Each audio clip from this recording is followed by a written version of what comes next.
वेदाहमेतं पुरुषं महन्तम् आदित्यवर्णं तं सहस्रात् तमेव विदित्वाति मृत्युमेति नान्यपन्था विद्यते जनाय।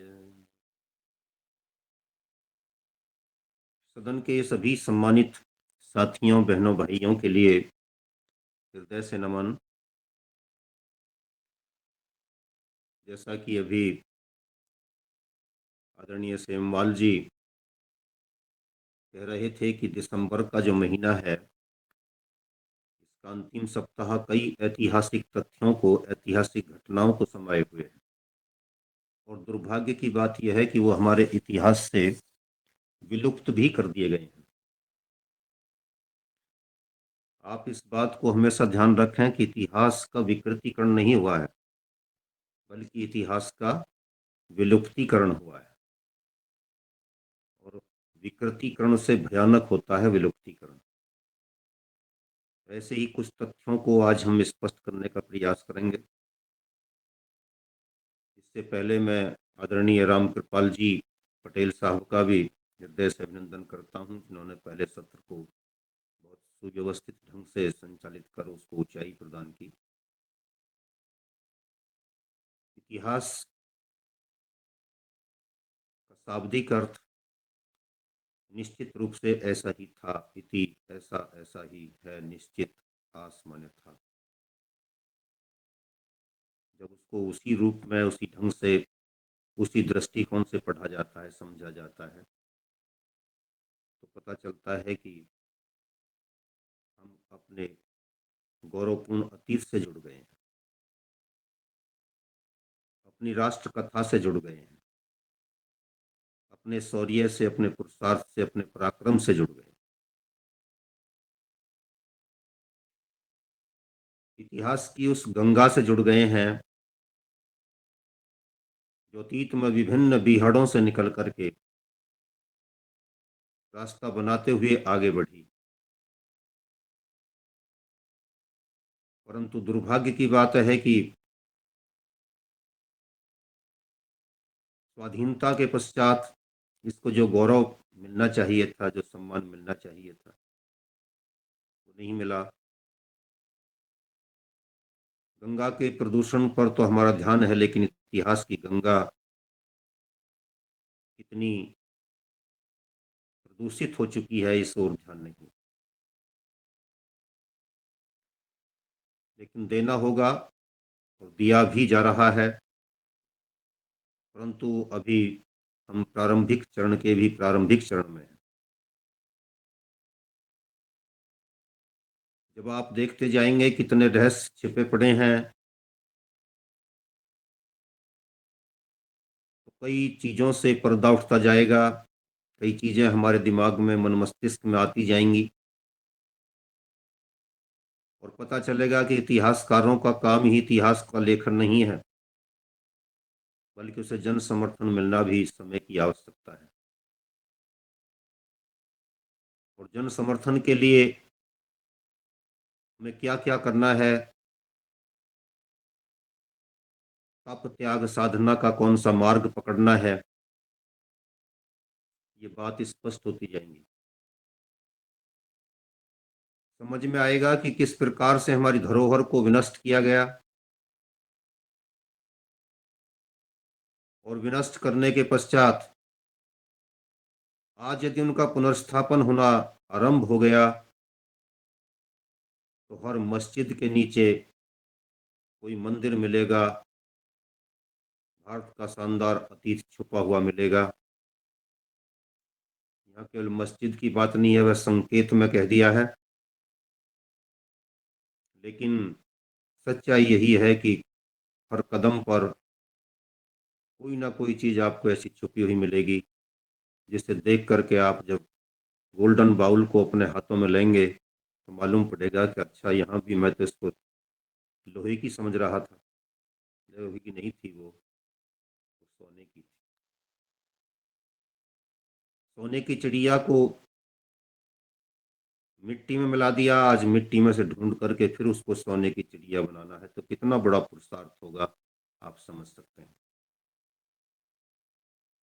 अंतिम सप्ताह की बात करें तो हमारे बिस्मिल जी, उनके साथी, इसी महीने में फांसी पर चढ़े। इसी महीने में 23 दिसंबर को स्वामी श्रद्धानंद जी का बलिदान हुआ। और दुर्भाग्य की बात है कि गांधी जी ने मारने वाले को भाई कहा था। अब्दुल रशीद उनका हत्यारा था। अब्दुल रशीद को गांधी जी ने भाई कहा और कहा था कि इस हत्या के लिए स्वामी श्रद्धानंद जी स्वयं दोषी हैं। उनको मुसलमानों के बारे में कुछ ऐसा नहीं कहना चाहिए था। जो कलेजा खाता जा रहे थे, उनको चुपचाप कलेजा खिलवा लेना चाहिए था। ये अभिप्राय था गांधी जी की प्रतिक्रिया का। सावरकर जी ने तब उनको लताड़ा था कड़े शब्दों में। चर्चा इस पर भी अधिक नहीं करेंगे। लेकिन दो बातें आप स्पष्ट रखिए दिमाग में। आर्य समाज को, आर्यवीर दल को गठित करने की आवश्यकता पड़ी। आप हम सभी जानते हैं कि आवश्यकता आविष्कार की जननी है। तो क्यों आवश्यकता पड़ी? क्योंकि जब स्वामी श्रद्धानंद जी जैसे बलिदानी क्रांतिकारी नेता हमसे छीने जाने लगे,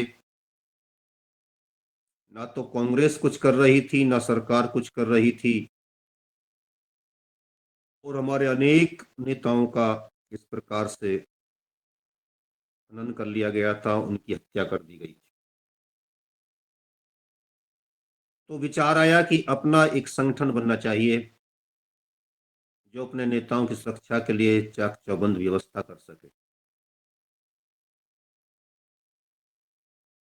लगभग इसी समय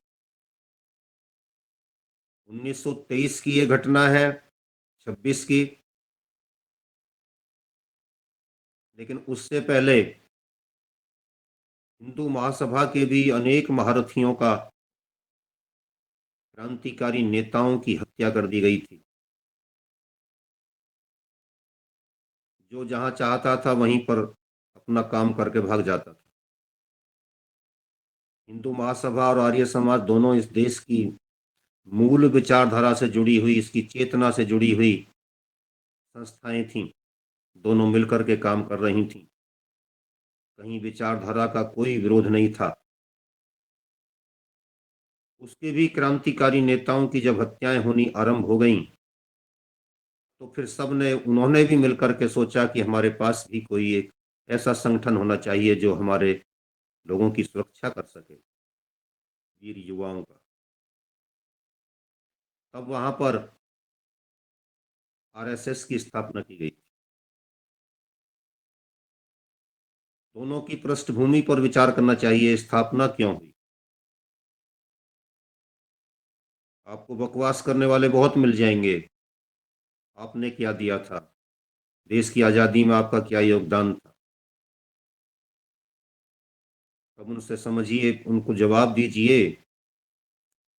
क्रांतिकारियों के जीवन की रक्षा के लिए ही आरएसएस की स्थापना हुई थी और क्रांतिकारियों के जीवन की रक्षा के लिए ही आर्यवीर दल की स्थापना हुई।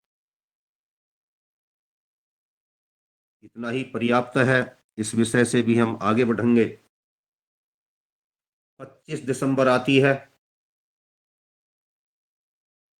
चर्चाएं कभी विस्तार से अलग भी कर लेंगे। थोड़ा थोड़ा छूते हैं, एक विशेष विषय पर ही आना है हमको। 25 दिसंबर महाराजा सूरजमल का बलिदान दिवस। 1763 की 25 दिसंबर को उनका बलिदान हुआ था और एक मुसलमान ने ही उनकी हत्या की थी। आप देखते हैं ना, माना कि कोई हर कोई मुसलमान आतंकवादी नहीं है, लेकिन हर आतंकवादी मुसलमान ही क्यों निकलता है? तो हर हत्यारा मुसलमान ही क्यों निकलता है? इस पर भी हमको विचार करना चाहिए। महाराजा सूरजमल कहाँ गए? कहाँ गए वो लोग? सीरियल चला था, आप में से कईयों को याद होगा। उनको छीनने वाले आज भी राक्षस रूप में हमारे बीच विद्यमान हैं, उनके उत्तराधिकारी विद्यमान हैं। लेकिन जो छीने गए, उनके हम और आप उत्तराधिकारी शांत बैठे हैं, उनको याद तक नहीं करते। 25 दिसंबर को इस महामानव का भी कोई विशेष दिवस है, बलिदान दिवस है, बहुत कम लोग जानते हैं।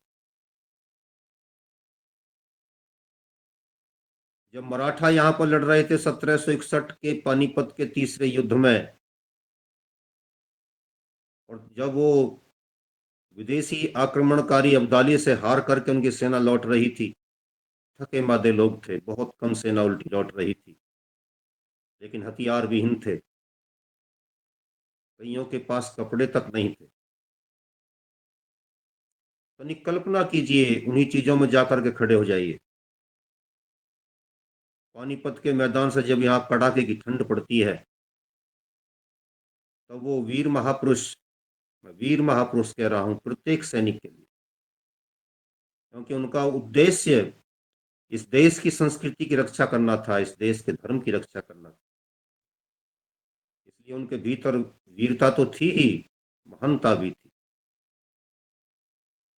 जब वो थके मादे, हथियार विहीन, भूखे प्यासे यहां से लौट रहे थे, तब इसी महाराजा की माता, यानी जो राजमाता थी उस समय, उन्होंने उनके यहाँ से और महाराष्ट्र लौटने की पूरी व्यवस्था कराई थी। उनको वे सारी सुविधाएं प्रदान की थीं जो उनके लिए अपेक्षित थी। इसका अभिप्राय, रानी के भीतर राष्ट्र गौरव था, राष्ट्र बोध था, धर्म बोध था, कर्तव्य बोध था। उस वीरांगना के इस सपूत को भी हम नमन करते हैं। इसी दिन हमारे देश के एक महापुरुष का जन्म हुआ 1861 में, यानी 25 दिसंबर को, और वह थे पंडित मदन मोहन मालवीय जी। महान शिक्षाविद थे, महान राष्ट्र प्रेमी थे। अच्छे अच्छे लोग उनके सामने बोलने से पहले कई बार सोचा करते थे। सैकड़ों विद्यालयों के संस्थापक थे, शिक्षा महारथी कहते हैं उनको। बीएचयू के बारे में तो बहुत लोग जानते हैं, लेकिन 400 संस्थाएं खड़ी करना, इंटरमीडिएट कॉलेज खड़े करना, ये किसके वश की बात है? उस चुनौती को कौन लांघ सका है आज तक? लोगों ने उनमें अपने बच्चे भेजने आरंभ किए। जो शिक्षा से वंचित हमारी मातृशक्ति थी, उसके लिए भी महामना ने रास्ते खोल दिए। उन्होंने अपनी तप, त्याग और साधना से इतिहास में विशिष्ट स्थान प्राप्त किया। कांग्रेस के नेता रहे, कांग्रेस के मंच से उन्होंने कार्य करना आरंभ किया था, और कांग्रेस के नेता रहते हुए उन्होंने कांग्रेस में 1909, 1918, 1930 और 1932, यानी 4 बार कांग्रेस के वो राष्ट्रीय अध्यक्ष बने। उस समय कांग्रेस के अध्यक्ष को प्रधानमंत्री भी कहा जाता था। कांग्रेस का अध्यक्ष होना देश का प्रधानमंत्री होना। 4 बार रहे। इसके उपरांत भी स्वामी श्रद्धानंद जी के साथ मिलकर के कार्य किया। यानी राष्ट्रवाद में बहुत कट्टर थे। किसी प्रकार का कोई समझौता नहीं होना है। मैं ये भी बताता हूं कि उस समय कांग्रेस और हिंदू महासभा के नेता परस्पर आदान प्रदान विचारों का तो किया ही करते थे, मंचों को भी साझा किया करते थे। कांग्रेस के अध्यक्ष रहते हुए हिंदू महासभा के मंचों पर भी आ पाए। और यही नहीं, गांधी भी आए थे। उस समय विचारों की एक प्रचंड अग्नि जल रही थी, दहक रही थी, और वैचारिक आधार पर कोई दूरी नहीं थी। बाद में ये हिंदू महासभा के नेता रहे, अध्यक्ष भी बने, और हिंदू महासभाई के रूप में ही इनका देहांत हुआ। स्वामी दयानंद जी महाराज के प्रति इनके भीतर असीम श्रद्धा थी। जब इनका अंतिम समय आया था 12 नवंबर 1946 को, आजादी से कुछ समय पहले गए संसार से, इनके शिष्यों ने इनसे पूछा था कि आपके बाद हमको क्या करना है, किस प्रकार से, कहां से, कैसे ऊर्जा प्राप्त करनी है, कोई मार्गदर्शन कीजिए। तब उन्होंने कहा था कि मेरे तकिए के नीचे एक पुस्तक रखी हुई है, इसका अध्ययन करना और ये आपके लिए मार्गदर्शक होगी। और वह पुस्तक थी सत्यार्थ प्रकाश। इस प्रकार से इनका जीवन दैदीप्यमान रहा, और उसी दैदीप्यमान जीवन से प्रेरणा लेकर के अनेक क्रांतिकारी भारतीय स्वाधीनता आंदोलन में कूद पड़े थे।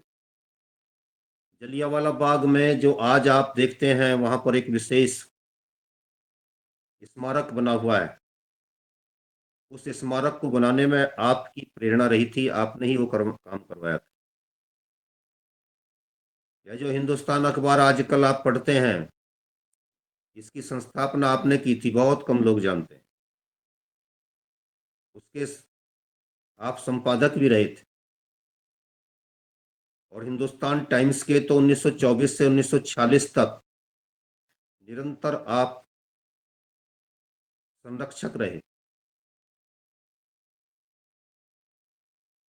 इसी प्रकार से अन्य भी कई आपने समाचार पत्रों का संपादन किया। उन्होंने हर की पौड़ी पर जो गंगा आरती होती है, वह भी आपकी प्रेरणा से आरंभ हुई थी और आज तक चल रही है। इतना प्रेरणास्पद व्यक्तित्व था आपका। और ऐसे महानायक को कांग्रेस ने भारत रत्न के योग्य नहीं समझा। जब केंद्र में मोदी जी की सरकार आई, तब इनको ये सम्मान दिया गया।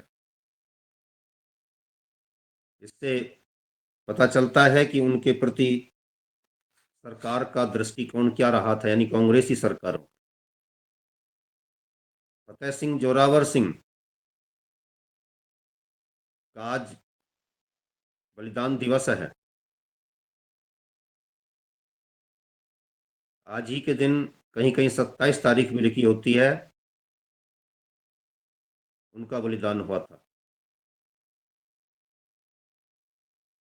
और उनके साथ उनकी दादी जी, गुजरी माता,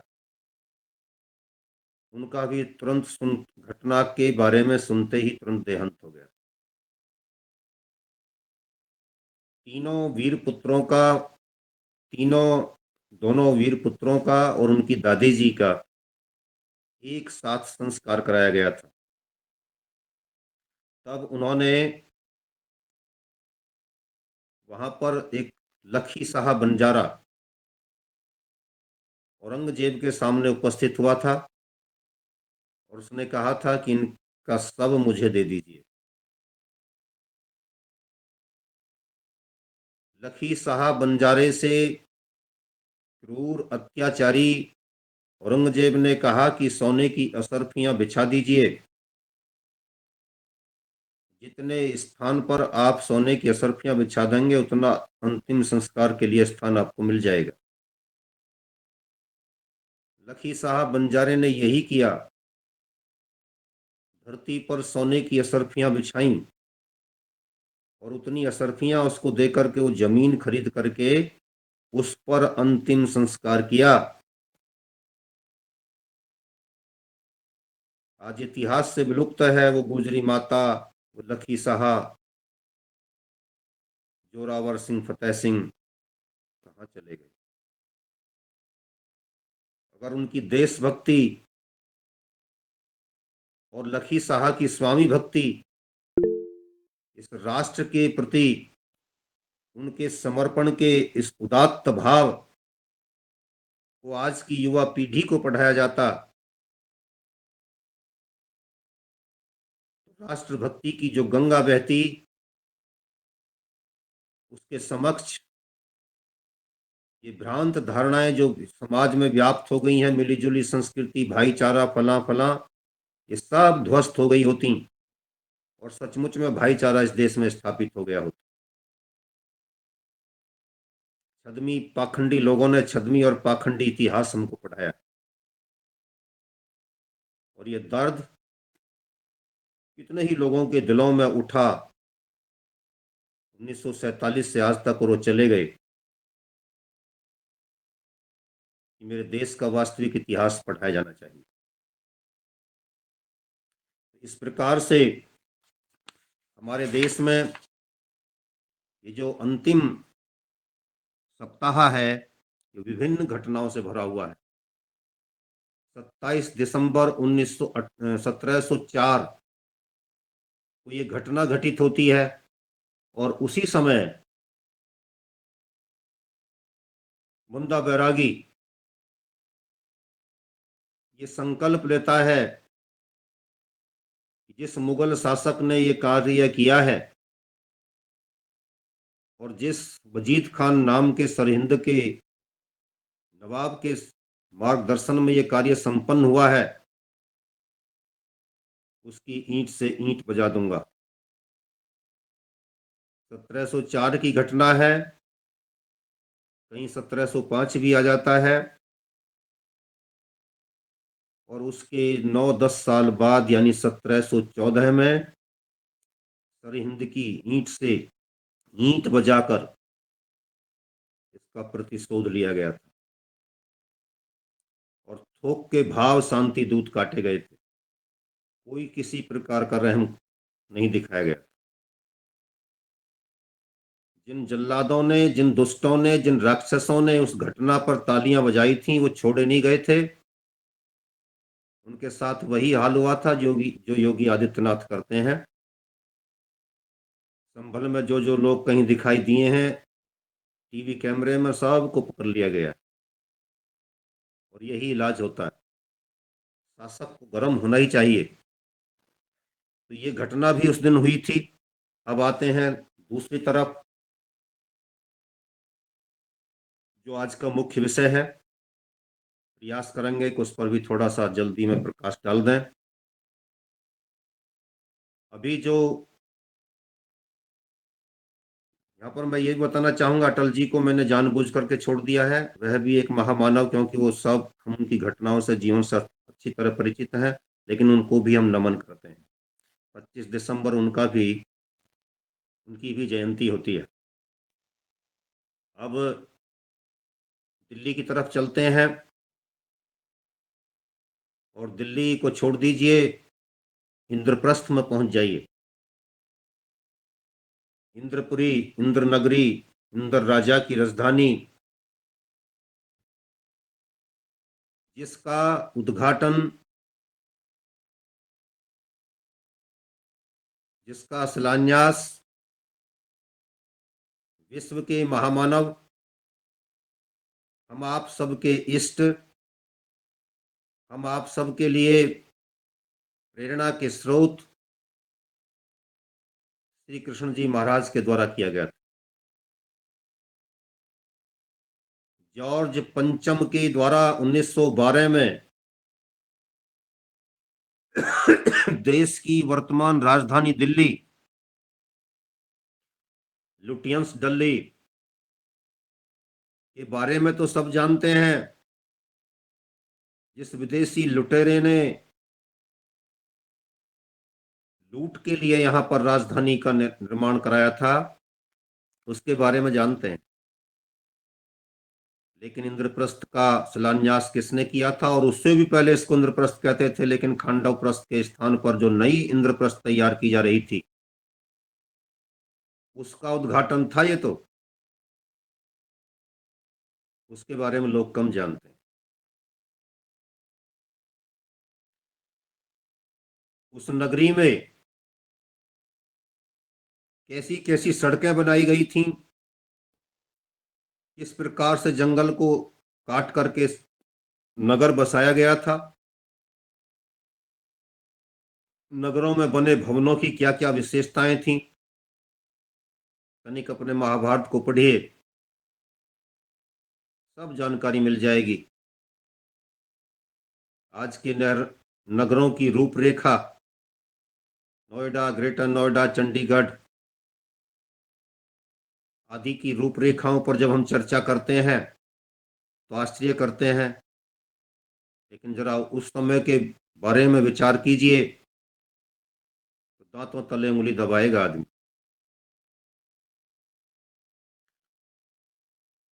इसी नगरी को उस समय इंद्रप्रस्थ कहा गया।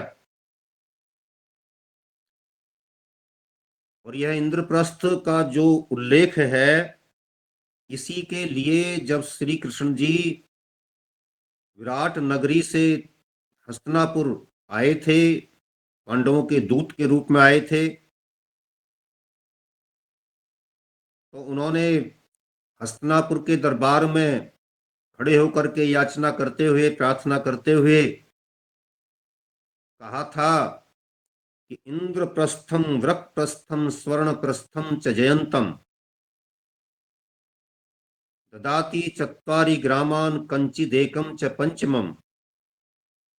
अरे दुर्योधन, तू इंद्रप्रस्थ दे दे, विरकप्रस्थ यानी आज का बागपत ये दे दे, स्वर्णप्रस्थ आज का सोनीपत ये दे दे, च जयंतम, जयंत जो आज का जौनसठ है ये दे दो। और उन्होंने कहा कि 4 गांव तो ये, ददाती चत्वारी ग्रामान कंचिदेकम च पंचमम, 5वां अपनी मर्जी से दे दो, 5 गांव दे दो। मेरा कहने का अभिप्राय यहाँ पर यह है, युधिष्ठिर के दुर्योधन की हठधर्मिता की तरफ हम नहीं जा रहे हैं। मैं कहना के लिए चाह रहा हूं कि उस समय इसका नाम लिया गया था इंद्रप्रस्थम, सबसे पहले इसका नाम लिया गया था। तो ये गांव नहीं था ऐसे छोटे छोटे गांव जो आजकल हम देखते हैं, 500, 700, 1000, 2000 की आबादी वाले। ये उस समय पूरा एक शहर था, सुव्यवस्थित शहर। और जो आज का एनसीआर जिसको आप लोग बोलते हैं, वो सारा का सारा इसके भीतर आता था। जैसे आज आप देखते हैं कि दिल्ली अपने आप में एक शहर भी है और एक राजधानी भी है, एक राज्य भी है। इसकी उस समय यही स्थिति थी। उस समय भी यह एक राज्य भी था, राजधानी भी थी पांडवों की, और एक शहर भी था। कितना प्राचीन गौरव है इसका। और देखिए, जब यहाँ पर सारे खंडव वन को उजाड़ दिया गया, उसमें जो वन्य जीव थे उनके संरक्षण के लिए किले के साथ लगता हुआ चिड़ियाघर बनाया गया था। जिस चिड़ियाघर को आज आप देखते हैं, ये कल परसों का चिड़ियाघर नेहरू चाचा का नहीं है। ये हजारों वर्ष पुराना है, और जिस समय इंद्रप्रस्थ को बसाया गया था उस समय का चिड़ियाघर है। चिड़ियाघर के पास में आप एक झील देखते हैं, किले के पास से। वह झील नहीं है, वह उस समय किले के पास से गुजरती हुई यमुना का चिन्ह है। वहां से यमुना बहती थी, और जब वो वहां से गुजरती होगी और उसी के पास में चिड़ियाघर होता होगा और इधर शानदार किला खड़ा होता होगा, तो क्या गुजरती होगी, कितना सौंदर्य बनता होगा। अनंगपाल तोमर के जमाने में जब यहाँ पर नए तरीके से, नए सिरे से एक नई राजधानी विकसित की जा रही थी, तब यहाँ पर एक कीली गाड़ी गई थी, जो आज आप देखते हैं कुतुब मीनार के पास में। उसको नीचे खोद करके बहुत गहरा लाया जा रहा था। वो प्रमाद के चलते ढीली पड़ गई। कहीं से इस तरीके का उसमें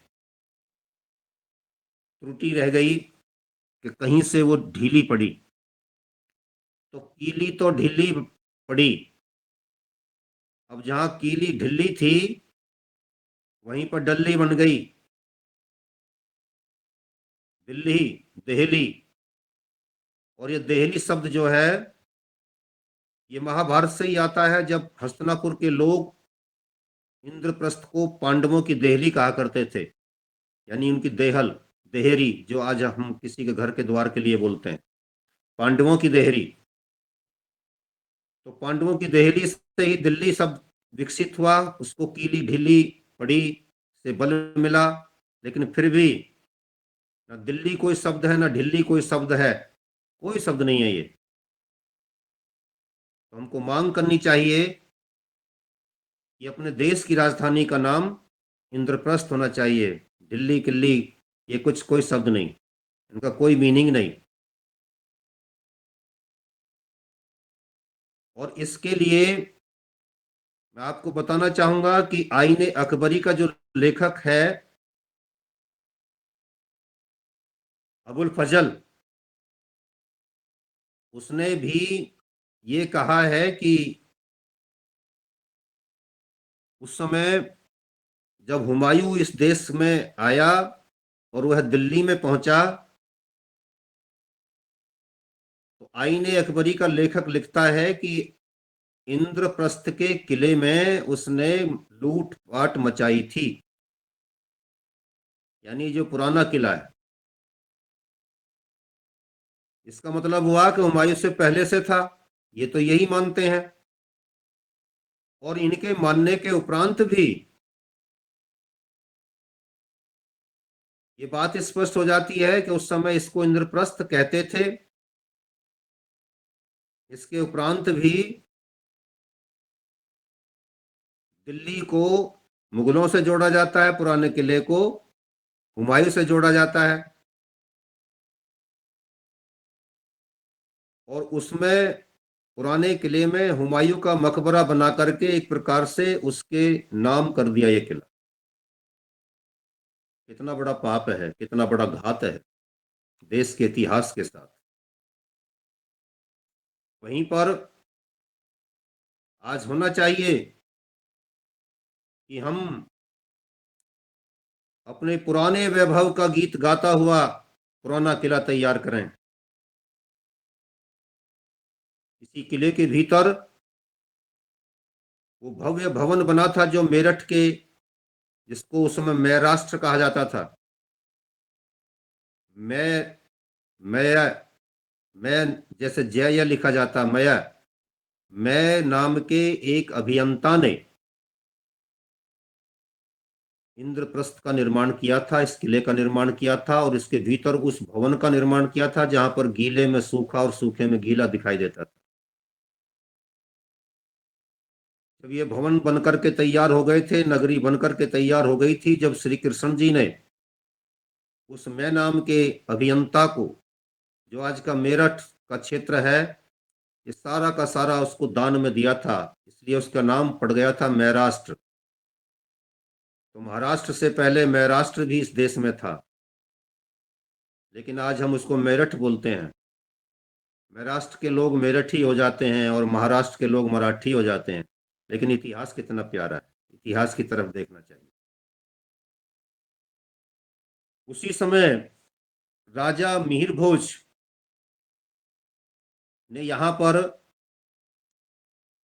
मिहिरावली का निर्माण कराया, जिसे मैंने विक्रमादित्य के साथ भी स्थापित करके आपको बताया था। उनके साथ भी इसकी विशेष संगति बनती है, प्रमाण है उस बात के। इसी समय, जिस समय महाभारत में इस नगर का निर्माण हो रहा था, उसी समय यहाँ पर एक योगिनी मंदिर जो आजकल महरौली की तरफ दिखाई देता है, ये उस समय का है। और योगिनी श्री कृष्ण जी की बहन थी। जब विभिन्न देश देशांतरों के लोग यहाँ पर उपस्थित हुए थे और धर्मराज युधिष्ठिर का राज्याभिषेक हुआ था, तब वहां पर जो महिलाएं उसमें उपस्थित हुई थी, विभिन्न देशों की रानियां, राज परिवारों की नारियां, उनके सबके ठहरने का स्थान वहां पर श्री कृष्ण जी की बहन के माध्यम से किया गया था, और वो सब उनकी देखभाल का सारी जिम्मेदारी उनके ऊपर थी। सब इतिहास खत्म। योगिनी मंदिर बन गया, योगिनी मंदिर में जाइए, लेकिन योगिनी मंदिर का इतिहास भी तो पता होना चाहिए। ये हमारा वैभव है जो बोलता है प्रमाणों के आधार पर। 1911 में जब अंग्रेज यहाँ पर आए और इसको राजधानी बनाने का अभियान उन्होंने आरंभ किया, तो उन्होंने दिल्ली के लाल किले, दिल्ली के पुराने किले का जो मौजा लिखा है, मौजा गांव के लिए कहते हैं, वो कौन से गांव में स्थित है, कौन से क्षेत्र में, कौन से जनपद में स्थित है, जनपद के लिए भी कई बार मौजा बोलते हैं हरियाणा में आज भी। तो वहां पर जिला जो लिखा गया है, गांव जो लिखा गया है, उत्तर प्रदेश में मौजा गांव के लिए बोलते हैं, इसलिए मैं दोनों शब्द प्रयोग कर रहा हूं, कोई सा भी हो। तो वो जो मौजा है इसका, वो इंद्रप्रस्थ लिखा गया है 1911 में। आईने अकबरी कह रही है, राजा मिहिर के सबूत कह रहे हैं, उनके द्वारा स्थापित एक जो अभिलेख है वो खोदा गया है, मिला 1913-14 में, और उस अभिलेख में भी इसको इंद्रप्रस्थ कहा गया। 1911 में किले का मौजा अंग्रेजों ने इंद्रप्रस्थ लिखा, अबुल फजल उससे पहले कह रहा है। इसका मतलब क्या हुआ कि अंग्रेजों के जमाने तक भी इसका नाम इंद्रप्रस्थ चल रहा था। फिर वो गद्दार कौन रहे जिन्होंने 1947 के बाद सारा इतिहास कूड़ेदान में फेंक दिया। आज हम और आप जैसे लोग यदि कहीं से आवाज उठाएं कि इसका नाम इंद्रप्रस्थ कीजिए, ये प्रमाण तो हैं, लेकिन ये इतने गहरे दबा दिए गए हैं कि जैसे कुछ भी नहीं है। अब देखिए, उसी समय जब महाभारत आरंभ हुआ, तो श्री कृष्ण जी ने 5 गांव मांगे। 64 में उन्होंने अंतिम उपदेश कृष्ण ने कर्ण को दिया। और मैं संक्षेप में जल्दी बात को समाप्त करने की तरफ जाते हुए कह रहा हूं कि वहीं पर श्री कृष्ण जी ने कर्ण से कहा था कि तुम कुंती पुत्र हो। उन्होंने कहा कि हाँ मैं जानता हूं, लेकिन इस बात को जाकर के भैया युधिष्ठिर से मत कहना।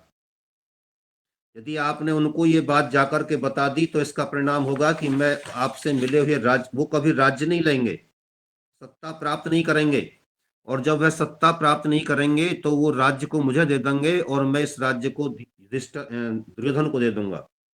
मैं भी चाहता हूं कि अब ये व्यवस्था समाप्त हो और युधिष्ठिर देश के राजा बने। तब श्री कृष्ण जी ने कहा था कि अच्छा तो फिर ठीक है, यदि आपकी ऐसी ही इच्छा है तो मैं अब तुमसे एक बात कहना चाहता हूं कि ये जो अघन मास की अमावस्या आ रही है, आज से 7 दिन बाद, 7 दिन बाद जो अमावस्या आ रही है, इसी से युद्ध का प्रारंभ होना चाहिए। तो ये बात है 12 अक्टूबर की, और 7 दिन बाद जो घटना घटित होने जा रही थी, यानी अमावस्या आ रही थी, वो बात बढ़ जाती है 19 अक्टूबर की। 19 अक्टूबर से युद्ध आरंभ होता है। अगहन का महीना है,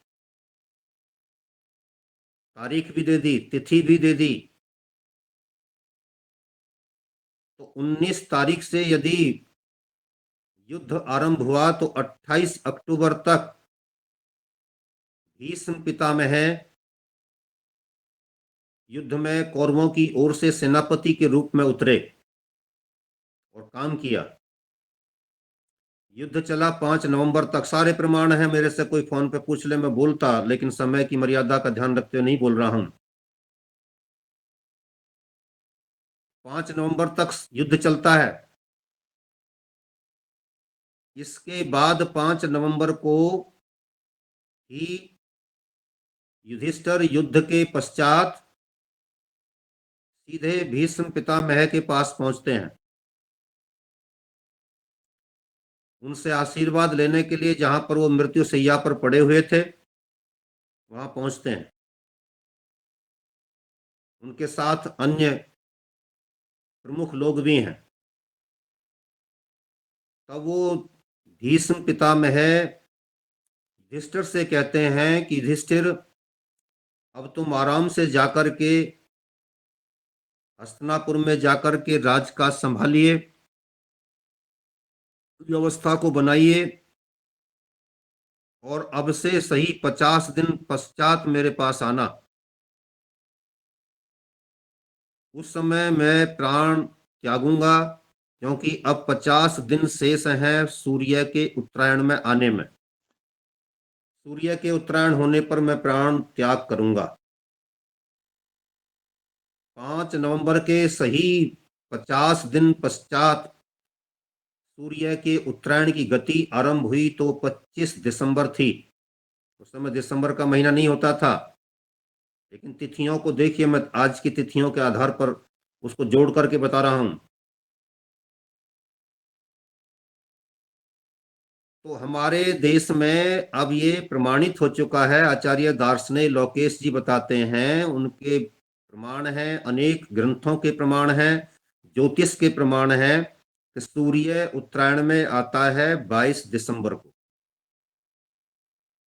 लेकिन उस दिन उसका बहुत अधिक जानकारी नहीं होती है, और विधिवत जानकारी उसकी 25 दिसंबर को होती है।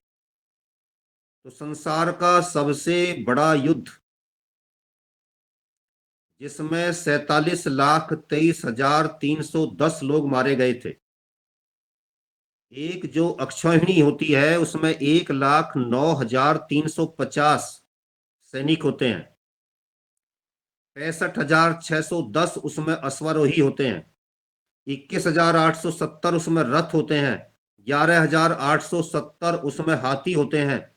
इस प्रकार 47,000, 23,000, 47,23,920 कुल इनकी संख्या बनती है 18 अक्षौणी सेना की। तो संसार का सबसे बड़ा युद्ध उस समय लड़ा गया, जिसमें 47 लाख, लगभग 24,000 लोग मारे गए।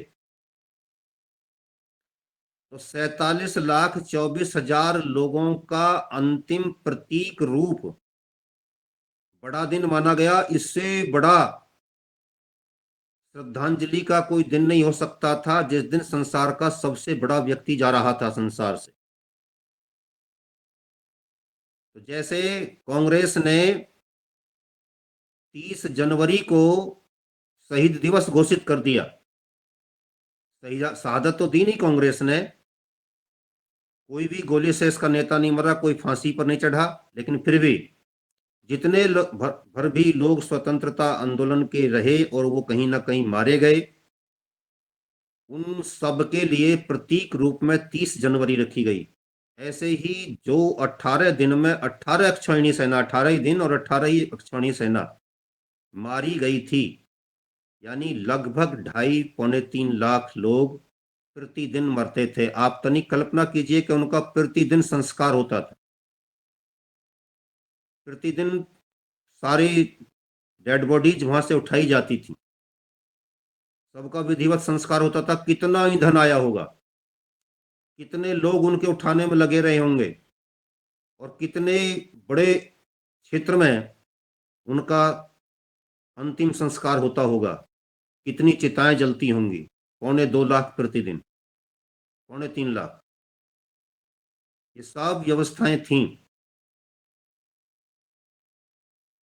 जिस समय हमारे युधिष्ठिर का राज्याभिषेक हुआ था, और जो उसमें जो विभिन्न राजा महाराजा विदेशों के आए थे, उसी समय ये राजघाट बनाया गया था जहां पर उनके स्नान आदि की व्यवस्था की गई थी। इसका गांधी से कोई संबंध नहीं है, बस इतना संबंध है कि उनका अंतिम संस्कार यहाँ किया गया था। लेकिन ये वास्तविक रूप से वहां से चलता है, और उस समय इसका नाम राजघाट दिया गया था, इंद्रप्रस्थ का, दिल्ली का राजघाट। तो जब युधिष्ठिर 50 दिन होने के पश्चात अपने पितामह के पास पहुंचते हैं, तो 25 दिसंबर की प्रातः काल थी। तो ऐसा नहीं था कि वो अकेले चल दिए थे। अरे जब गांधी जी या कोई भी हमारा देश का प्रधानमंत्री या राष्ट्रपति संसार से जाता है, तो कितने लोग सम्मिलित होते हैं उनकी अंतिम यात्रा में, देखिए आप। तो संसार का सबसे प्रतिष्ठित व्यक्ति, सबसे महान व्यक्ति उस समय संसार से जा रहा हो, उसका अंतिम संस्कार उस दिन हो रहा हो, तो क्या उसको अकेले पांडव जाकर के उनका अंतिम संस्कार कर देंगे? भ्रांति पैदा की गई है, लगता है ऐसा ही, ऐसा कुछ भी नहीं हुआ था। वे गए थे और जाकर के अंतिम संस्कार कर दिया था। लेकिन उस दिन संसार के विभिन्न देशों के राष्ट्राध्यक्ष, शासनाध्यक्ष, राष्ट्रपति, प्रधानमंत्री, उस समय के राजा महाराजा उपस्थित हुए थे। पूरा मंत्रिमंडल के संरक्षक के रूप में धृतराष्ट्र, राजमाता कुंती और उनकी जेठानी गांधारी, विदुर जी, उनकी धर्मपत्नी, जो उस समय देश के प्रधानमंत्री थे, विदुर जी, महामंत्री का अभिप्राय है देश का प्रधानमंत्री, संसार के अत्यंत प्रतिष्ठित लोगों में विदुर थे। सेनाध्यक्ष, जिनको सेनापति कहा जाता था उस समय, इन सब लोगों के साथ युधिष्ठिर निकलते हैं। बहुत बड़ी तैयारी गंगा के तट पर की जाती है, और वहां पर उनका अंतिम संस्कार 25 दिसंबर को, यानी कि सूर्य के उत्तरायण होने की स्थिति में होता है। वहां पर स्पष्ट रूप से लिखा है कि ये घटना माघ महीने की थी, और उसमें भीष्म ने कहा कि 8 पंचाशतम राज्य शयानास्यद्यः मे गता, आज बाणों की सैया पर शयन करते मुझे 58 दिन हो गए हैं युधिष्ठिर। देखिए साफ कह रहे हैं 8 पंचाशतम, परंतु ये दिन मेरे लिए 100 वर्ष के समान है। और वो ये भी कहते हैं उस समय, इस समय चंद्रमास के अनुसार माघ मास का महीना प्राप्त है। इसका यह शुक्ल पक्ष है, जिसका एक भाग बीत चुका है और 3 भाग शेष हैं, यानी चौथे दिन, यानी चतुर्थी, माघ मास के शुक्ल पक्ष की चतुर्थी को।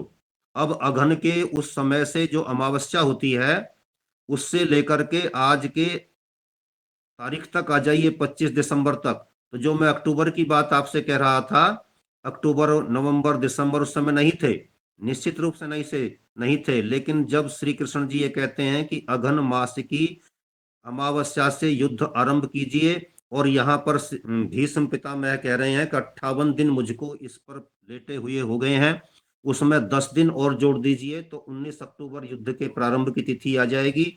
और उससे 7 दिन पहले, यानी 12 अक्टूबर वो तारीख आ जाएगी जिस समय श्री कृष्ण जी युद्ध की घोषणा कर रहे थे। तो ये जो तिथि बनती है ये माघ मास की चतुर्थी इस दिन बनती है, और इस दिन हमारे दुनिया का, हमारे संसार का, हमारे इतिहास का सबसे बड़ा पुरुष धरती से गया था, इसलिए उसको उस समय से बड़ा दिन कहते हैं। जो उस समय सचमुच में राष्ट्रपिता थे। ऐसा उल्लेख भी उनके बारे में किया जाता है। तो जिस दिन उनका प्रस्थान हुआ उसको उस समय से भारतवर्ष इस रूप में मनाता आ रहा है। देश के लोगों के सामने फैला दिया गया झूठ कि इसका जो है सेंटा क्लॉज से संबंध है। अरे संतों की भूमि पर सेंटा क्लॉज का क्या मतलब? यहाँ तो संत रहे हैं, या सेंटा का क्या मतलब है? अपने इतिहास को कूड़ेदान में फेंक रहे हो अपने आप। यदि ईसा मसीह से इसका संबंध है तो वह तो 1 जनवरी को होना चाहिए। इसका मतलब दिसंबर का महीना उससे पहले से था। तो 25 दिसंबर को जन्म क्यों लेगा और 1 जनवरी को होगा? क्योंकि उस दिन से ही साल आरंभ हुई। और दिसंबर भी उस समय 10वां महीना था। जनवरी फरवरी तो अब 15 16वीं शताब्दी में आकर के जोड़े गए। क्यों झूठा इतिहास पढ़ाते हो? तथ्यों को मेल के साथ तो कम से कम मिलान कीजिए। खैर, समय बहुत आगे ले गया हूं मैं कुछ खींचते खींचते। इन्हीं शब्दों के साथ अपनी वाणी को विराम देता हूं। अपने इतिहास का मूल्यांकन कीजिए। जब लक्ष्मण जी रावण के पास पहुंचते हैं उपदेश लेने के लिए, अंतिम समय मृत्यु शैया पर जब वो पड़ा हुआ है, तो वो एक बात कहता है कि संसार में रह करके किसी प्रकार का कभी अहंकार मत करना। चाहे वो ज्ञान का हो, चाहे वो रूप का हो, चाहे धन का हो, चाहे यौवन का हो, चाहे संपत्ति का हो, चाहे राज्य का हो। अहंकार शून्य रहना।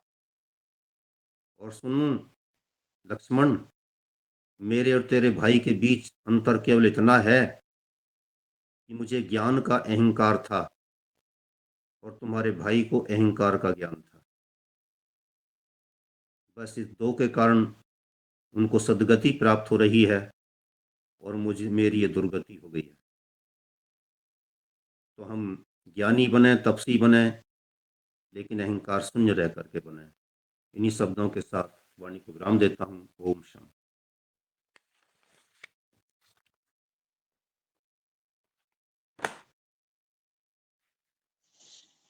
जी, आदरणीय, बहुत बहुत धन्यवाद।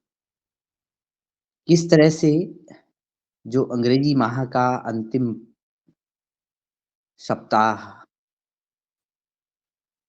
भारतीय इतिहास के गौरव का आकलन करता है,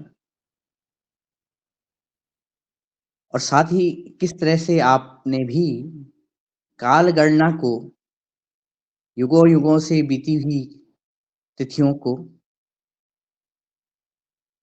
बीती हुई बातों को और आज के परिप्रेक्ष्य में उसका मिलान करना और आंकड़ों का सही-सही, तथ्यों का सही-सही संपादन करना, उसे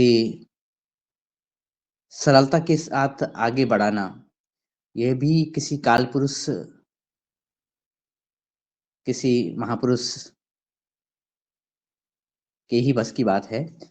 और इतना समीचीन वर्णन करना भी बहुत महान कार्य है। महान कार्य इसलिए कि ये सारी बातें, इन बातों पे धूल जड़ी हुई है, और इन बातों से धूल को झाड़ना, इस दर्पण से इस दर्पण को साफ करना एक साहस की ही बात हो सकती है। क्योंकि हम तो ये कह सकते हैं कि एक-एक शब्दों पर प्रशंसा हमें मिले, मैं स्वयं को कहूँ, उसका स्वार्थी हूँ। लेकिन आपने एक-एक शब्दों पर संघर्ष को चुना है और ये जो आपने सरलता से बात कर दी, कितना बड़ा संघर्ष कोई व्यक्ति झेल सकता है सत्य कहने के लिए, क्योंकि सबसे कठिन बात है सत्य कहना। क्योंकि प्रशंसा तो कहीं कभी-कभी दूर से दिखावा भी होता है। लेकिन हमने प्रशंसा और प्रशंसा से अपना इतिहास ही भुला दिया। हम लौट आए हैं अपने इतिहास की वास्तविकता पर। इस सरलीकरण के माध्यम से हम आगे बढ़ सकें, यही उद्देश्य भी इस कक्षा का है। इसी क्रम में मैं अ, आदरणीय पवन कुमार सर, सबसे पहले आदरणीय पवन कुमार सर से निवेदन करता हूँ कि आज की चर्चा पर आप अपनी टिप्पणी रखिएगा, तत्पश्चात आगे बढ़ते हैं। जी, नमस्कार आज के मुख्य वक्ता राकेश जी को। और बधाइयों का सिलसिला तो जारी हो रहा है, स्क्रीन में दिखाई दे रहा है। जो भी हमारे साथी हैं लगातार गणेश जी बधाई देते जा रहे हैं, मैं भी आपको बधाई देता हूँ इस अवसर पर। जबकि इस इस माह के होने वाली जो प्रमुख घटनाएं थीं, चर्चाएं थीं, उसका इतिहास का एक पुनः हम अपने अंदर आत्मसात करने का प्रयास कर रहे हैं। और ये आत्मसात करने का जो सिलसिला है, ये इसी प्रकार से चलता रहे जैसा कि अभी बधाइयाँ चल रही हैं। ये मुझे लगता है कि बहुत महत्वपूर्ण है, क्योंकि अगर हमारा जो कंडीशनिंग हो गई है वो हो गई है कि हम किसी भी ऐसी चीज़ जो हमें नहीं पढ़ाई गई है उसको हम आसानी से ग्रहण नहीं कर पाते हैं। और वो ग्रहण नहीं कर पाते हैं, पहले विश्वास नहीं करते हैं, फिर इसको आत्मसात नहीं कर पाते हैं, फिर सोच नहीं पाते हैं, फिर बोल नहीं पाते हैं, तो प्रतिकार भी नहीं कर पाते हैं। तो ये कंडीशनिंग का एक प्रभाव जो है मैंने भी अपने अंदर देखा है। और मुझे लगता है कि आज की जो और हमसे जवान पीढ़ी है उसके अंदर कंडीशनिंग तो और भी ज़्यादा हो गई है वो पहले के मुकाबले। हमने तो थोड़ा बहुत फिर भी इतिहास को और गहनता से पढ़ा, लेकिन आज की नई पीढ़ी में तो विशेष रूप से और ज़्यादा कंडीशन करके उसको बिल्कुल ही उसको प्रतिरोध के रूप में उसको ले लिया गया है। अब सवाल ये है कि ये इससे हमने सीखा क्या और हम इसको लिए क्या कर सकते हैं। तो जाहिर है कि ये पुराने जो जाले हैं इनको हटाना पड़ेगा, और जहाँ जाले भी नहीं है और कुछ नई चीज़ खड़ी हो गई है, लगा दी गई है, उसको भी हटाना पड़ेगा। बहुत कठिन काम है, आसान नहीं है। परसेप्शन को चेंज करना, कोई चीज़ को, नई चीज़ को लाना, ऊपर से करना, तो जिसने भी ये काम किया उसने उसको तो सफलता मिल गई है। लेकिन अब हमारे सामने जो वो है रास्ता है कि इन सब चीज़ों को हटा करके स्पष्ट रूप से अपना आगे का रास्ते को हमने तय करना है। या आने वाली पीढ़ी के लिए भी ये बताने का काम है। मैं इसके विषय के बारे में कई बार सोचता हूँ और विचार भी करता हूँ कि ऐसा करने के क्या तरीके हो सकते हैं। और बहुत सारे तरीके हो सकते हैं, बहुत सारे चीज़ें हो सकती हैं। सत्ता की तरफ से भी हो सकती है, सरकार की तरफ से भी हो सकती है, नहीं भी हो सकती है। लेकिन जो इस तरह से राष्ट्रवादी सोच के जो व्यक्ति हैं, अगर वो साथ मिल कर के इसके ऊपर विचार करें और एक संगठित रूप से इस चीज़ में आगे कार्य करें, तो हो सकता है कि इसमें हमें कुछ सफलता, कुछ आंशिक सफलता, पूर्ण रूप से सफलता करने में तो शायद बहुत लंबा समय लगेगा और उसके लिए बहुत कठिन डगर है। मेरे पास अभी, मैं इस चीज़ को इसलिए कह रहा हूँ कि अभी मेरे पास एक सज्जन आए थे जिनका स्वामी जी से अपॉइंटमेंट था, और उन्होंने एक बहुत अच्छा काम किया। उन्होंने एक काम ये किया कि जितनी भी गौ माता की नस्लें हैं देसी भारत के, उन सब के ऊपर एक कैलेंडर बनाया। उस कैलेंडर को वो बेच रहे हैं, व्यावसायिक रूप से बेच भी रहे हैं। और अगला उनका है कि आने वाला जो महाकुंभ है उसमें उनको शायद जगह अलॉट हो जाएगी उत्तर प्रदेश सरकार की तरफ से, और उसमें वो जितने भी तरह की गौ माताएँ हैं इंडिजिनस, देसी गौ माता है, सबके एक एक जोड़ी को ला करके या उनको ला करके उनका प्रदर्शन करने वाले हैं कि ये जितने भी तरह की 26 हैं या उसे 38 हैं, जितनी भी देसी गौ माता है उसमें से ज़्यादातर को ला करके वहाँ पर प्रदर्शन कर रहे हैं। और गौ माता से निकलने वाले जो उत्पाद हैं उनको उनका उनका एक थोड़ा सा व्यवसायीकरण की जो अभी तक के अनुभव है उसको भी बांटने वाले हैं। तो कुंभ जैसे जगह पर जहाँ पर कि बहुत सारे कई करोड़ लोग आए आने का इस बार अंदेशा है और भव्य तैयारियां की जा रही हैं, वहाँ पर हमारी जो परंपरागत देसी गाय की के बारे में चिंतन विचार करना और इस तरह की चीज़ों को करने का, प्रदर्शित करने का और उसको व्यवसाय के साथ जोड़ने का एक मॉडल वो प्रस्तुत करने वाले हैं। मुझे भी ये कैलेंडर देखने को मिला, मैं उसको शेयर भी करूँगा, आगे ग्रुप में भी शेयर करूँगा जिससे आप लोग भी इसको देख सकें और आने वाले दिनों में उनको भी हम बुलाने का प्रयास करें। तो इस तरह का मुझे लगता है कि इस तरह के जो प्रयास हैं जिससे कि इस कार्यों के प्रति हमारी विजिबिलिटी बढ़े और उसकी लोगों में उनके मन में यह चीज़ आए कि ये भी एक चीज़ थी जो कि छुपी हुई थी या जो चीज़ नहीं बताई गई है, उस चीज़ को आगे ले जाने के तरीके हमें ढूंढने पड़ेंगे। इन्होंने गौ माता को करने का एक बहुत अच्छा तरीका कुंभ को लिया है और बाकी जगह पर अपना वो प्रयास और भी प्रयास कर रहे हैं। इस तरह से और भी बहुत सारे लोग हैं। मैंने उनसे कहा कि आप जैसे लोग तो बहुत सारे हैं पूरे देश में, इस तरह का एक क्रांति जैसी चलने का हो रही है, आगे अग्रसर हो रही है, क्रांति तो नहीं अग्रसर हो रहे हैं और उसका एक अच्छा प्रभाव देखने को मिल रहा है। हाँ, उनमें से एक जो अच्छी चीज़ है जो मैं बताना चाह रहा था वो ये था कि उन्होंने एक जहाँ पर भी किया है एक इलेक्ट्रिकल जो व्हीकल होती है, ऑटो रिक्शा रिक्शा जिसमें लोग बैठ के हैं, उसमें एक स्पीकर लगाया है, 2 ड्रम भर दिए हैं और शहरी क्षेत्रों में उसको घुमा रहे हैं। उसमें नारा दे रहे हैं, आओ घर से निकलो, गौ माता को रोटी दो, आओ घर से निकलो, गौ माता को चारा दो। शहरी क्षेत्र में रहने वाले लोगों को अगर गौ माता की सेवा करनी है तो उनको गौ माता कहीं दिख नहीं रही है, अगर दिख भी रही है तो कहीं दूर जाना पड़ रहा है। तो ये करने के कि लोग कहीं पर जाएं, वो गाड़ी को सब जगह पर कॉलोनियों में और उसमें बसावटों में वहाँ पर भेज रहे हैं और उसके माध्यम से रोटी भी एकत्रित हो रही है, चारा तो पता नहीं हो रहा है या नहीं हो रहा है, लेकिन कम से कम रोटी तो एकत्रित हो करके एक रोटी गौ माता के नाम पर ऐसा करके वो कार्य कर रहे हैं। मुझे कार्य अच्छा लगा, मुझे लगा इसमें अच्छा पोटेंशियल है, वायबिलिटी है कि कम से कम शहर में रहने वाले लोग और ग्रामीण क्षेत्र में रहने वाले लोग, जहाँ पर भी लोग हैं, इस तरह से भी इच्छुक होकर के अपना योगदान कर सकें। थोड़ा सा इस तरह की व्यवस्थाएं अगर बन जाती तो ऐसी हमें कुछ व्यवस्थाएं बनाने की ज़रूरत है इस भारतीय इतिहास को और गहनता से समझने के लिए। और मुझे लगता है कि इसमें सोशल मीडिया का प्रचार प्रसार के माध्यम से जो कहानियाँ आप रोज़ बताते हैं वो तो अपने आप में ही एक चैप्टर है, एक सोशल मीडिया का एक पोस्ट ही उसमें बन सकती है, 2-4 पोस्ट तो बन ही सकती है। तो क्या हमारे पास कुछ ऐसे वॉलंटियर्स हमें मिल सकते हैं या ऐसे व्यक्ति मिल सकते हैं जो कि यही काम करें, इस तरह से उनको आगे फैलाने का, विस्तारीकरण करने का कार्य करें और एक अच्छा कई सारे लोग मिल करके इस चीज़ को प्रचारित प्रसारित करें, उसके इमेजेस बनाएं, उसकी जो हमारे जो पुराना इतिहास में जो हमारी फ़ोटोग्राफ्स हैं उसका भी सहारा लेते हुए इस तरह से विस्तारीकरण करें।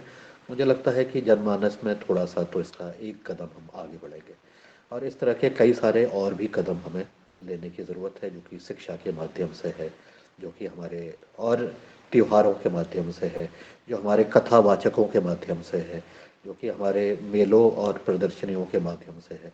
ऐसे कई सारे कदम उठाने की ज़रूरत है, तब जा कर के ये अंदर के जो दिमाग के अंदर जो जाले घुसे हुए हैं वो शायद धीरे धीरे साफ होने में उनको समय लगेगा।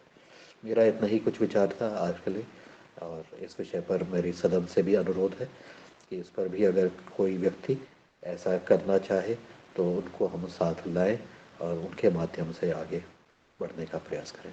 जी धन्यवाद, नमस्कार। जी, जी आदरणीय इस संदर्भ में अगर आदरणीय मुख्य वक्ता जी कुछ कहना चाहें?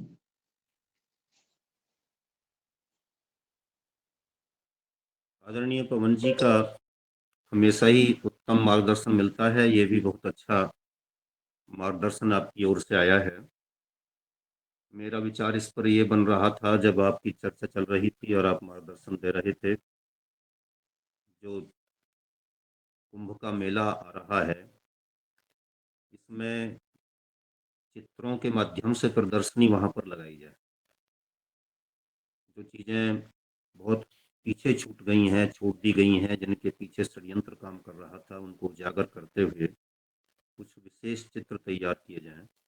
चित्र प्रदर्शनी वहाँ पर लगे तो लोगों को बहुत जागरूक करने में हमको सफलता मिल सकती है। एक संकेत तो जाएगा ही, सफलता नहीं कह सकते तो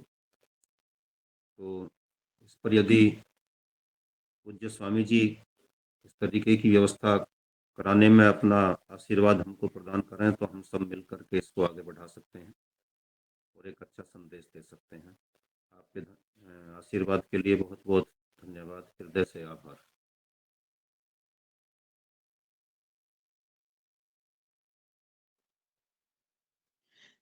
जी, ये जब हम अपने इतिहास की गौरव गाथा जो कि आवश्यक हो गई है, उसको गा रहे हैं।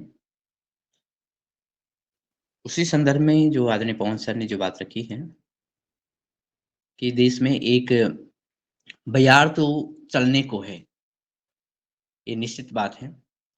और ये भी सुंदर पर्व है, सुंदर सुयोग है कि इस महाकुंभ से भी कुछ बातें छलकेंगी। और जब इस कुंभ से कुछ बातें छलक के आगे आएँगी और महाकुंभ के बाद जब हम चर्चा कर रहे होंगे,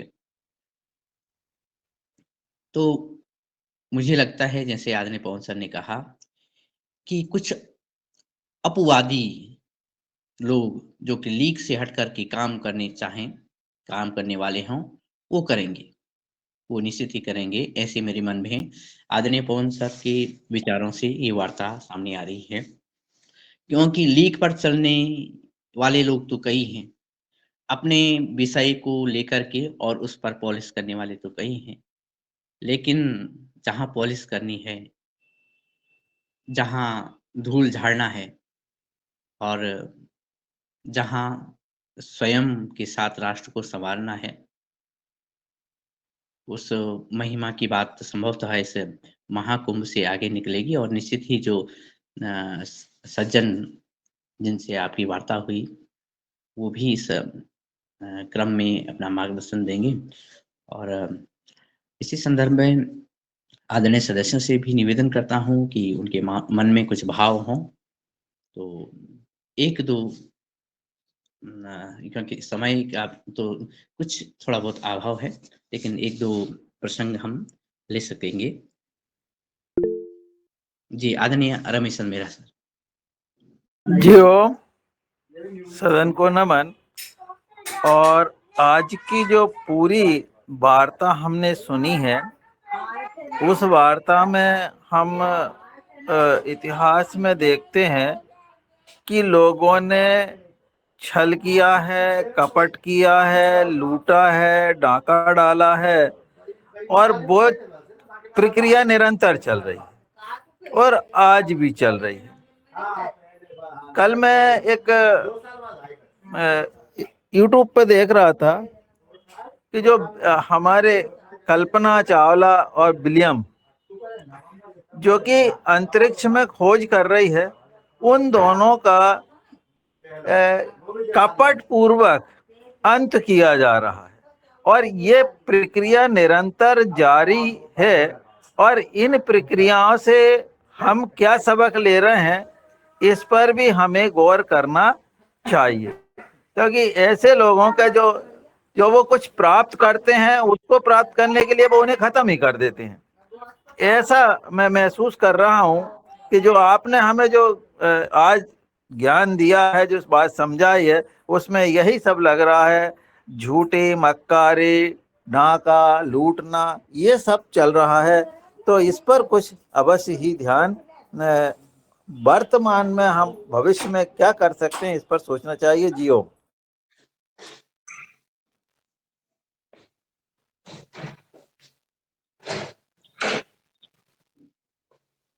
जी, आदरणीय ये शरद जी का भी हैंड रेस था, तो चाहे तो आप ले लें जी।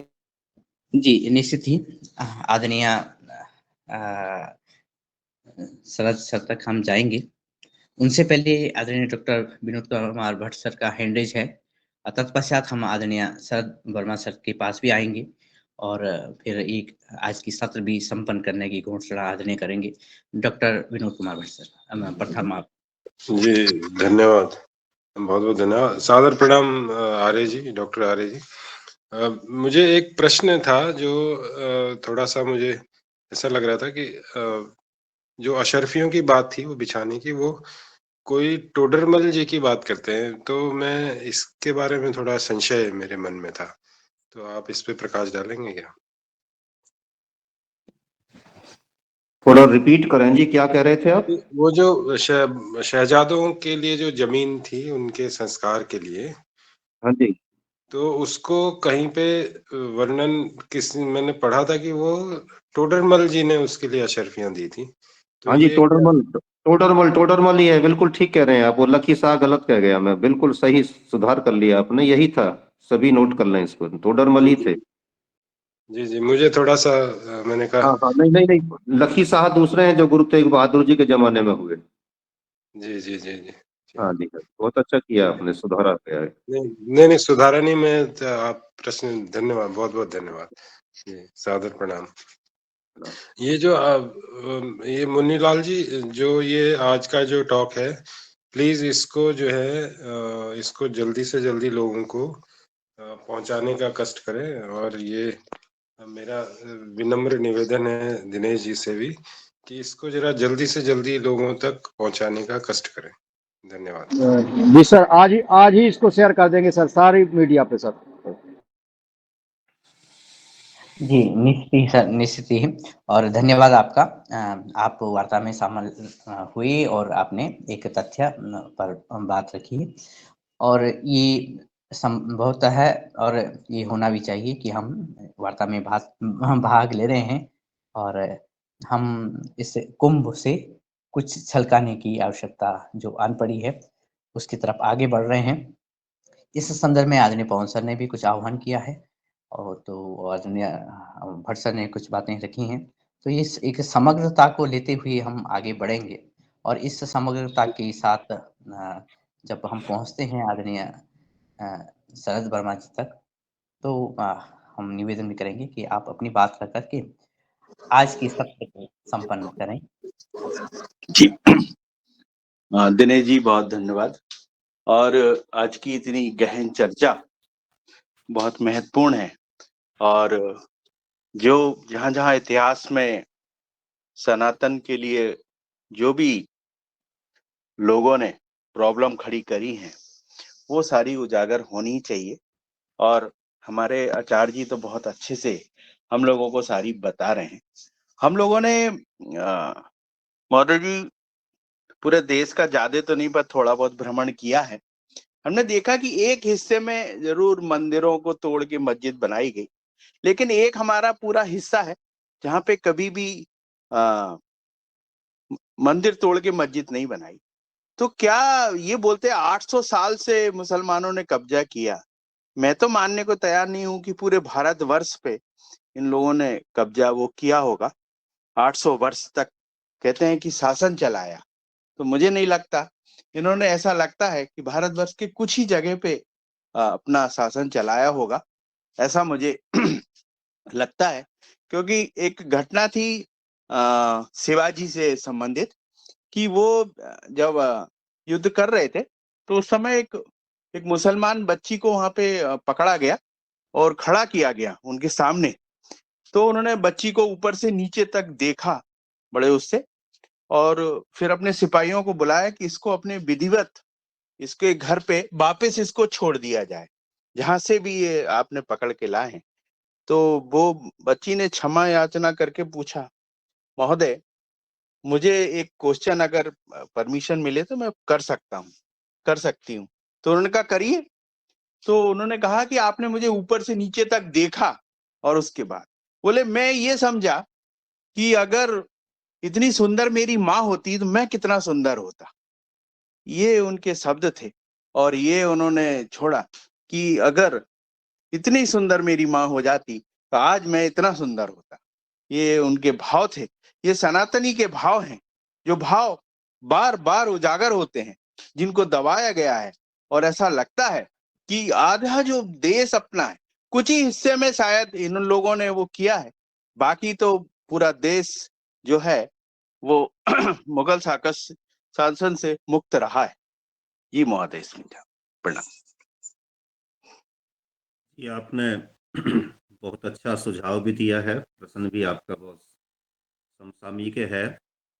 मैं इस पर एक अलग से चर्चा रखूंगा कि कितना देश किस किस के शासन काल में कितनी देर गुलाम रहा,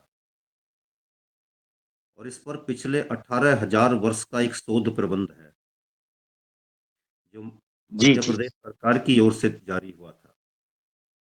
तो उसमें अगर आप इसमें संक्षेप में 1 मिनट में बात को रख देता हूं कि 1206 में गुलाम वंश की स्थापना हुई, इतिहास को उठा के देखिए आपको मिल जाएगा।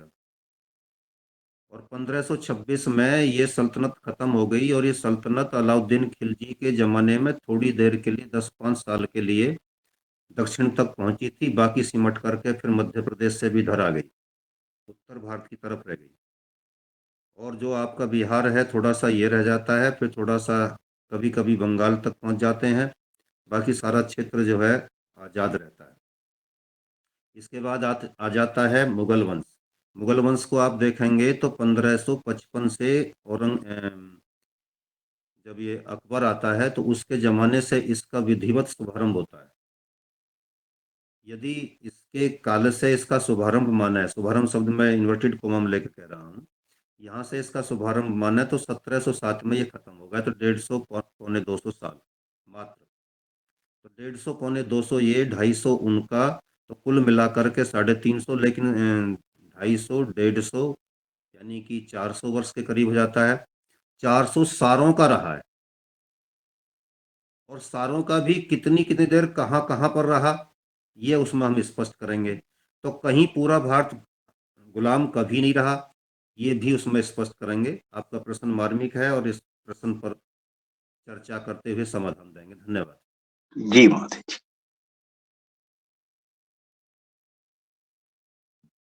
आज का दिनेश सर ने मुझे समापन के लिए भी दिया है, तो मैं आज हमारी योगशाला बहुत अच्छी रही और 2 दिन